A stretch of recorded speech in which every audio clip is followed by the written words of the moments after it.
The Philippines is set to welcome more than 600 athletes and officials for the 11th Asia-Oceania Sambo Championships, one of the biggest Sambo events in the region, which will take place from June 23 to 27. Now, beyond the action on the mats, the tournament is also expected to boost sports tourism and further strengthen the country's reputation as a host of major international events.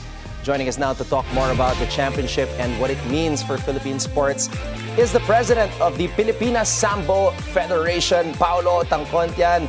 Paolo, good evening. And Good evening po. maraming salamat po sa pagkakataon. Dati si Chino lang ang nakakausap ko dito. Ngayon naman, ikaw.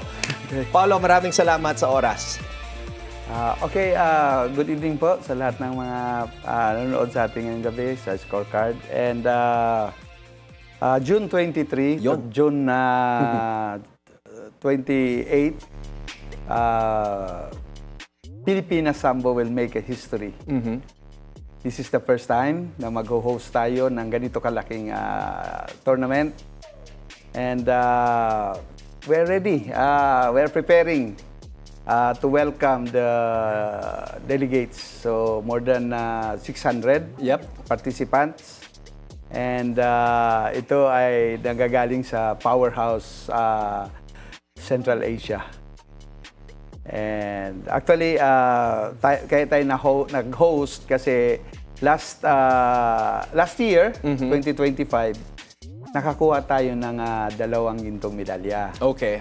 So, nag-rank tayo as number 4 in the Asian Oceania region. And actually, masyado pa tayong young in this industry sa Sambo. Kasi yung ating mga competitor, itong mga kalaban natin, is practicing Sambo for like 80 years, more than 50 years ang karamihan. So, tayo is only 10 years lang tayo nag-practice ng Sambo. So, at least nakakasabay naman tayo. We are top 4 in the Asian Oceania. Nice. So iba pala ang impact, no? Pag nananalo tayo abroad, nagkakaroon ng respect and people have an idea na pwede pala mag-host ang Pilipinas. Now, Paolo, before we move further with our interview, just for the viewers who might not be familiar, ano po ba ang pinagkaiba ng Sambo sa Judo? Actually, Sambo is a hybrid martial arts. Okay. Hindi siya yung traditional. And engineered ito. Parang pinaghalo-halo na mga techniques. Okay. Number 1, yung Sambo is, dalawa kasing Sambo na, actually 3. Kasi may beach Sambo, meron din yung beach Sambo yung sa beach, sa sun. Sa buhangin. So yung ang rules niya very easy, yung parang sumo, yung pag nahagis ka. Okay. Panalo. And yung pangalawang Sambo is yung sports Sambo. Okay.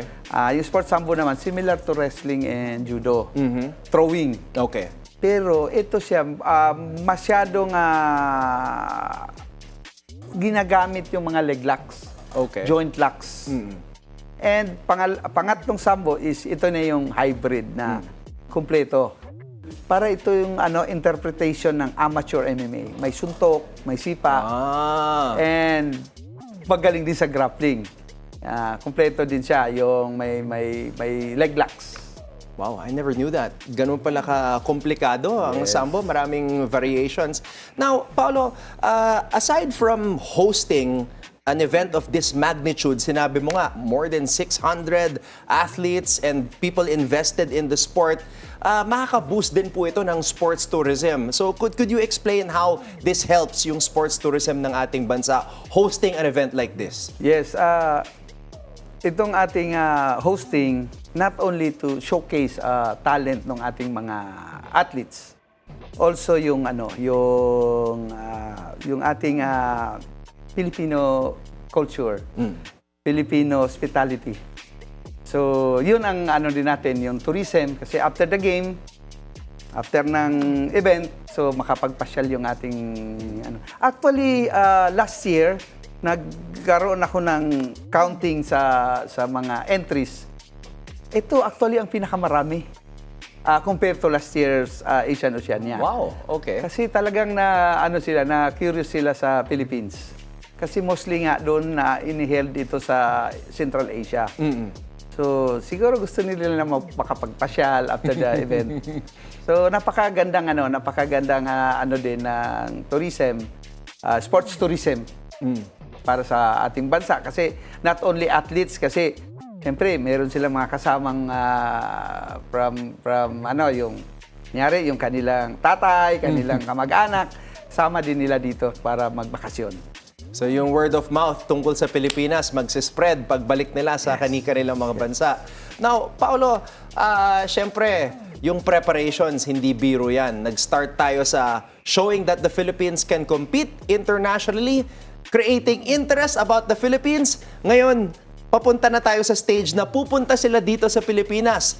And how can we make sure? Paano natin masisigurado, Paolo, na ma-enjoy nila yung gantong klaseng event and making sure that it is indeed world-class para maulit itong gantong klaseng hosting? Yun, after maraming pasyalan and nakipagtulungan na rin ako sa ating tourism para sa after event makalibot sila sa ating especially in Manila kasi sa Manila ito gaganapin. All right. So ano po ang expectation? What can the Filipino fans who have been following Sambo for a long time expect dito sa Sambo Championships for Asia and Oceania? Actually we have 21 national teams. Wow. National team members. Okay. Na magko-compete. Okay. Pero para sa akin, I'm excited din sa yung non-national team na magko-compete. Ito yung sa mga juniors. Bali 30 plus na. So hanggang ngayon tinitrain pa rin namin kung sino-sino yung mga magko-compete. And malaking pag-asa nitong ating not only kasi parang gusto namin ma-experience nila kasi hindi natin afford na magpadala ng sobrang dami like 30 plus para to compete abroad. Ngayon dito ang advantage natin, home court advantage, and mapapanood pa ng ating mga kababayan kung paano manalo o mag-compete yung ating mga atleta. So ako medyo gusto ko kasi yung underdog eh. So malamang makakuha tayo ng mga medals din na galing sa non-national team members. So at least meron tayong home court advantage ngayon. Yes.